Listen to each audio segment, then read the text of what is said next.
والدین کو اپنی جنت بنا لو، ماں باپ کو اپنی جنت بنا لو، ان کی دعا لے لو۔ میرے نبی نے فرمایا کاش میری ماں زندہ ہوتی۔ ماں کا خاص طور پر منشن کیا، میری ماں کیوں کہ باپ کو تو دیکھا ہی نہیں اور ماں کو دیکھا ہے 6 سال۔ میری ماں زندہ ہوتی اور میں عشاء کی نماز کے مصلی پہ کھڑا ہوتا اور میرے گھر سے میری ماں کہتی محمد، تو میں ماں کے لیے نماز توڑ دیتا۔ میرا نبی کہہ رہا ہے۔ اور جب آپ حج پہ تشریف لے گئے اور ابوا کے میدان سے گزرے جہاں میرے نبی کی والدہ کا انتقال ہوا تھا، اس بات کو 57 سال گزر چکے ہیں۔ 6 برس کی عمر میں مدینہ سے نکلے 3 افراد، میرے نبی کی ماں، میرے نبی کے والد کی باندی ام ایمن، وہ بھی ماں ہیں، انہوں نے بھی دودھ پلایا تھا میرے نبی کو۔ 2 مائیں ہیں، ایک دودھ پلانے والی، ایک پیدا کرنے والی، اور ایک میرے نبی ہیں۔ جب ابوا کے پہاڑوں میں پہنچے تو اچانک ہارٹ اٹیک سے حضرت آمنہ 25 سال کی عمر میں انتقال فرما گئیں، اور میرے نبی نے اتنا اس کا غم لیا۔ 6 سال کا بچہ، میں سن 2000 میں وہاں گیا تھا، میرے آنسوں نہیں رکنے کو آ رہے تھے کہ کہاں میرے نبی کی ماں کو اللہ نے اٹھایا، نہ کوئی آسرا، نہ کوئی سہارا، نہ کوئی رشتہ، نہ کوئی جھولی، نہ کوئی چھاؤں، ایسے تنہا یتیم کر دی۔ جب ان کو پتھروں میں دبا کے نیچے اترے، ام ایمن کو سے ہاتھ چھڑا کر بھاگے اور اوپر پہاڑی پہ چڑھ گئے۔ جب ام ایمن پیچھے گئیں تو ام ایمن نے کیا دیکھا کہ ابوا کے پہاڑ بھی رو رہے ہوں گے، آپ ماں کی قبر کو چمٹ کے ایسے اوپر لیٹے ہوئے تھے، قبر کو پکڑا ہوا تھا، اوپر لیٹے ہوئے تھے۔ جب ام ایمن قریب آئیں تو سنا آپ کہہ رہے تھے اماں جی آپ کو تو پتہ تھا آپ کے سوا میرا کوئی نہ تھا، آپ مجھے چھوڑ کے کہاں چلی گئی، کیوں چلی گئی؟ 6 سال کا بچہ پہلی موت دیکھ رہا ہے تو ان کو سمجھ میں نہیں آ رہا کہ میری ماں کے ساتھ ہوا کیا ہے۔ ام ایمن نے اٹھانا چاہا، آپ نے اٹھنے سے انکار کر دیا۔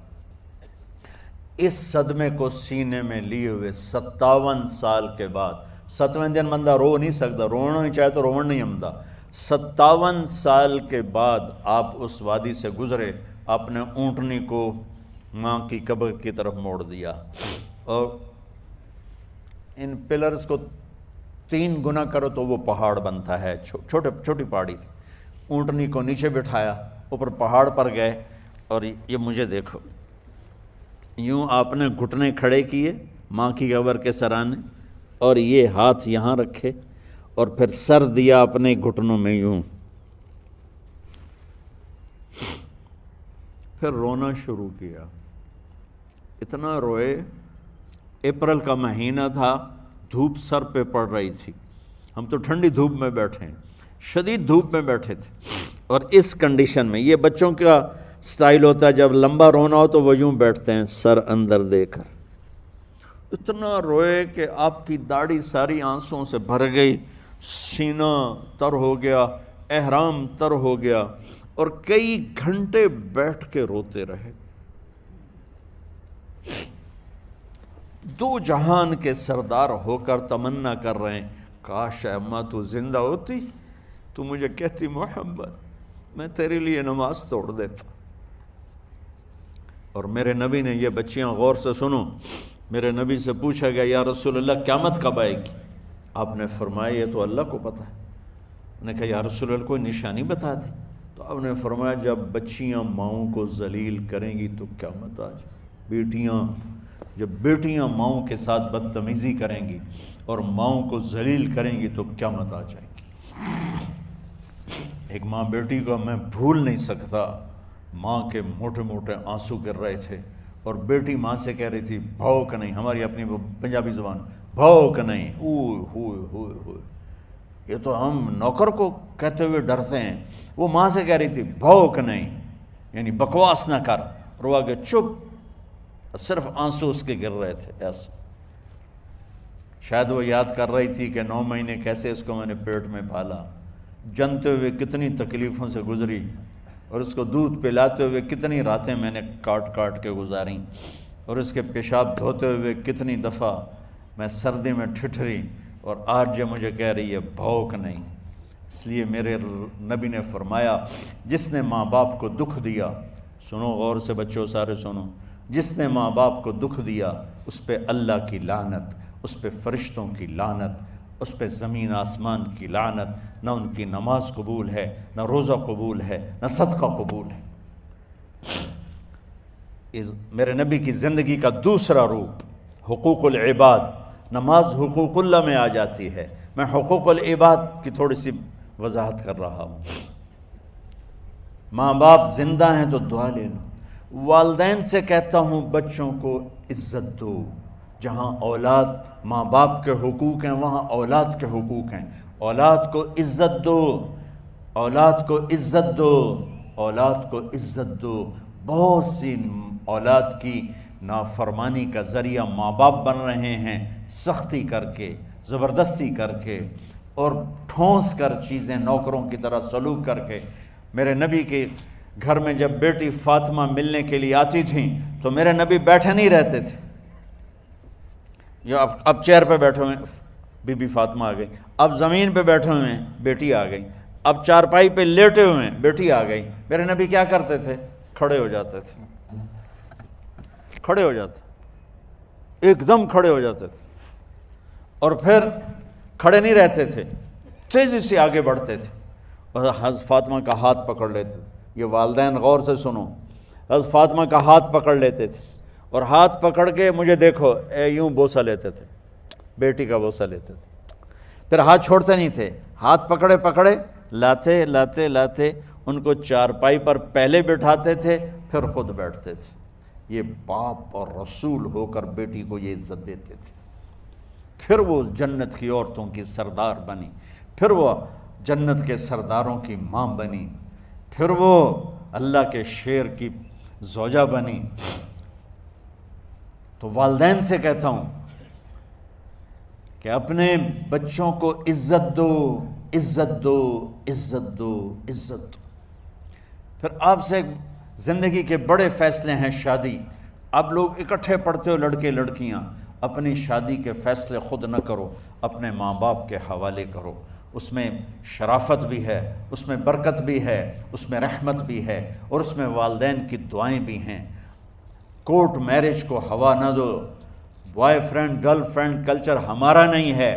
میرے نبی کے طریقے میں مرد اور عورت کا صرف نکاح سے تعلق ہے، اس کے علاوہ سب جہنم کی آگ ہے۔ اور والدین سے کہتا ہوں کہ اپنے بچوں سے پوچھ کے رشتے کرو، زبردستی مت کرو۔ میرا معاشرہ بہت سنگین قسم کے جرم کا شکار ہے، بچوں پہ مسلط کر دیتے ہیں، ایتھے ہی کرنی ہے، جٹائیں چی کرنی ہے، بٹائیں چی کرنی، پتہ نہیں آئے کتوں جٹ بٹ۔ چلو تم ناراض نہ ہو، راجپوتائیں چی کرنی، میں راجپوت ہوں، میں اپنی قوم کو بھی رگڑ دیتا ہوں، راجپوتائیں چی کرنی، اگاں کرنی ہی کوئی نہیں۔ یہ ظلم و ستم اولاد پہ مت کرو، اپنی بچی سے پوچھو، اگر بیٹی ہاں کرے تو پھر قدم اٹھاؤ، اگر بیٹی کہہ دے میں نہیں کرنا چاہتی تو وہ نافرمان نہیں ہے۔ اللہ کے واسطے میری سنو، صرف تم نہیں سن رہے ہو، اس کیمرے سے لاکھوں کروڑوں لوگ سن رہے ہیں۔ اگر بیٹا یوں کہہ دے کہ ابا میں نے یہاں شادی نہیں کرنی، میرا جی نہیں چاہتا ہے، تو وہ بیٹا نافرمان نہیں ہے، فرما بردار ہے، اس نے شریعت کا حق استعمال کیا ہے۔ اب ایسا ظلم مت کرو کہ نہیں اتھے ہی کرنی ہے، اتھے گھروں نکل جا۔ زندگی تم نے تو نہیں گزارنی، زندگی تو بچے نے گزارنی۔ میں قربان جاؤں، ایک حدیث سنو پہلے پھر اگلی بات سناتا ہوں۔ ما تزوجت وما زوجت الا بوحی من السماء نزل به جبریل۔ لوگو سنو، میں نے جہاں شادی کی، میں نے جہاں بیٹی کی شادی کی، پہلے آسمان سے جبریل فرشتہ اللہ کا حکم لے کر آیا، پھر میں نے قدم اٹھایا۔ سمجھ گئے میری یہ بات؟ سمجھ گئے سارے؟ اب اگلی سنو۔ حضرت علی فاطمہ کا رشتہ لینے آ گئے اور جبریل ان سے پہلے آ گئے کہ یا رسول اللہ فاطمہ علی کے لیے ہے۔ باپ محمد مصطفیٰ جیسا ہے، رشتہ مانگنے والا علی جیسا ہے، اور بیٹی فاطمہ جیسی ہے۔ اور آپ پوچھتے ہیں علی کیسے آئے؟ وہ شرم کی وجہ سے کچھ کہہ نہ سکے، چپ۔ آپ کو تو پتہ تھا، آپ نے فرمایا فاطمہ کے رشتے کے لیے آئے ہو؟ کہا جی۔ تو جبریل تنال بیٹھا ہوا ہے کہ یا رسول اللہ اتھے ہی کرنا ہے۔ آپ نے ہاں نہیں کی، آپ نے کہا انشاءاللہ، اور یہ کہہ کر اٹھ گئے۔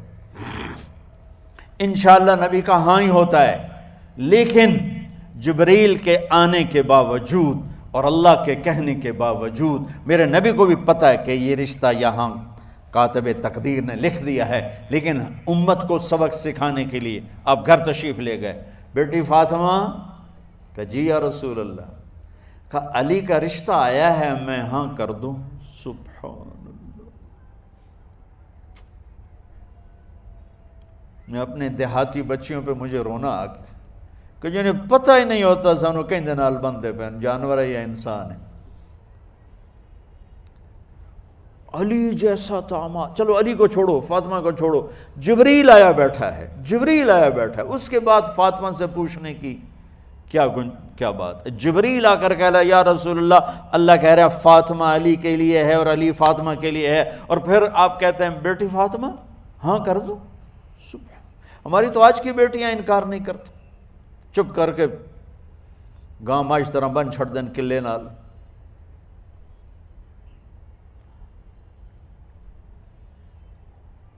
کوئی ان کے اندر کے جذبات کو سننے والا کوئی نہیں ہوتا، اپنی انانیت پر یہ فیصلے کرتے ہیں، اور میرا نبی کہہ رہا ہے بیٹی ہاں کر دو۔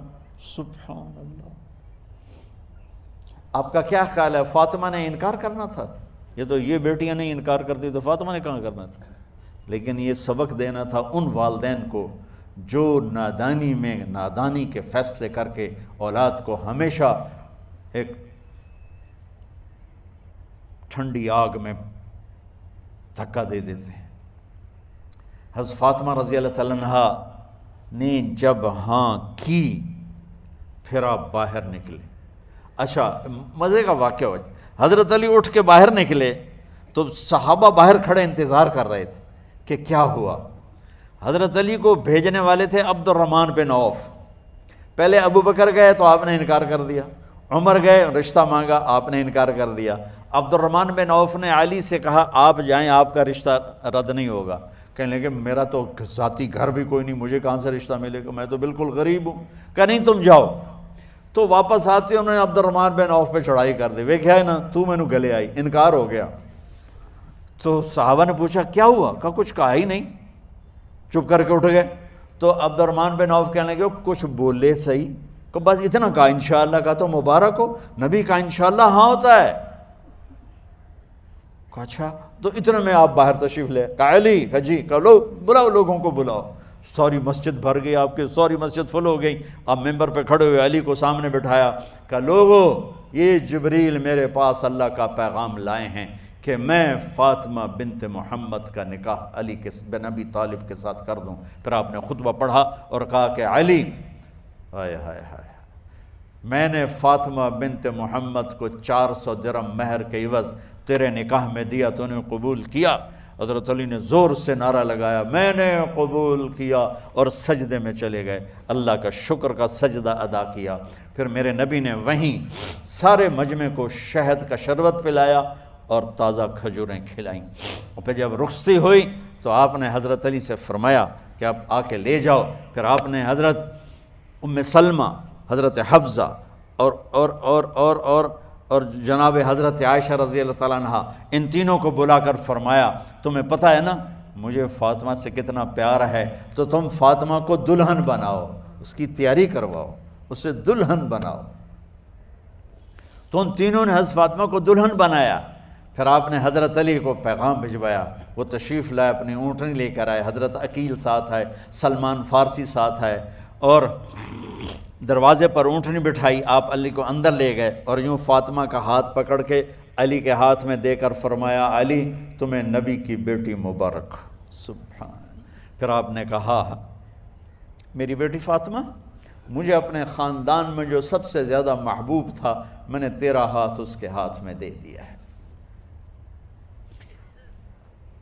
والدین سے کہتا ہوں اپنے نبی کی زندگی پڑھو۔ میرا درد ہے کہ ہماری ثقافت میں اسلام داخل نہیں ہوا، ہمارے عبادت میں اسلام آ گیا، بہت سارا مجمع مرد عورتوں کا نمازی ہے، حاجی ہے، عمرے کرتے ہیں، لیکن ثقافت میں نبوت کی جھلک دکھائی دے، ثقافت میں اللہ کا نبی دکھائی دے، وہ نہیں ہے۔ زندگی بیت گئی اس انتظار میں، مدت سے لگ رہی تھی لب بام ٹک ٹکی، تھک تھک کے گر گئی نگہ انتظار آج، پتہ نہیں کب صبح ہوگی۔ چلو کہتے تو جائیں مجھے ہے اگرچہ بت ہیں جماعت کی آستینوں میں، مجھے ہے حکم اذان لا الہ الا اللہ۔ والدین کے ذمے ہے اولاد کو عزت دینا، ان کے سب سے بڑی خواہش میں ان کا احترام کرنا کہ زندگی انہوں نے گزارنی ہے، اور آپ کے ذمے ہے والدین کے آگے سر جھکا دینا۔ اللہ کے واسطے کورٹ میرجز اور خفیہ شادیاں یہ نہ ہماری ثقافت ہے نہ یہ انسانیت ہے، ہمیشہ دکھ دردوں میں زندگی گزرتی ہے کہ اصل زندگی تو موت کے بعد آنے والی ہے۔ تو والدین پڑھیں شریعت کو، اولاد بھی پڑھے اپنے نبی کی زندگی کو۔ ایک شخص حضرت عمر کے پاس آیا ایک بیٹے کو لے کر، کہا امیر المومنین یہ میرا بیٹا بڑا نافرمان ہے اور مجھے بہت تنگ کرتا ہے۔ حضرت عمر کے پاس لاٹھی ہوتی تو انہیں یوں اٹھائی، وہ کہنے لگا حضور معافی دیا جائے، ایک میری گل سن لو۔ آپ نے فرمایا کیا؟ کہنے لگا ماں پیو دے بڑے حق ہیں، بالکل ٹھیک ہے، پر کوئی ساڈا حق بھی ہے ماں پیو تے؟ آپ نے کہا ہاں۔ آپ نے کہا ہاں۔ کہنے لگے ذرا وہ بتا دیں۔ کہا پہلا حق ہے اچھی ماں تلاش کرے، نیک عورت تلاش کرے۔ دوسرا حق یہ ہے نام اچھا رکھے۔ تیسرا حق یہ ہے اس کو قرآن کی تعلیم دے۔ کہا جی پھر سن لو حضرت جی، میرے پیو کو پوچھو اس حبشی عورت نال شادی کر کے مینوں حبشی ماں دیتی، انہوں کوئی عرب ماں ہی نہیں لتی، میرا پہلا حق اس مارا ہے۔ دوسرا سن لو، اس نے میرا نام جولان رکھا ہے، جولان گندگی کے کیڑے کو کہتے کہ اس نے میرا نام جولان رکھا ہے۔ اور تری سن لو، اس آج تے مینوں قرآن دی شکل نہیں وکھائی، حضرت عمر ہوئی سوٹا ہو دے سر تے پھیر دے کہ پہلے تیری مالش کراں پھر ایدی کر سا۔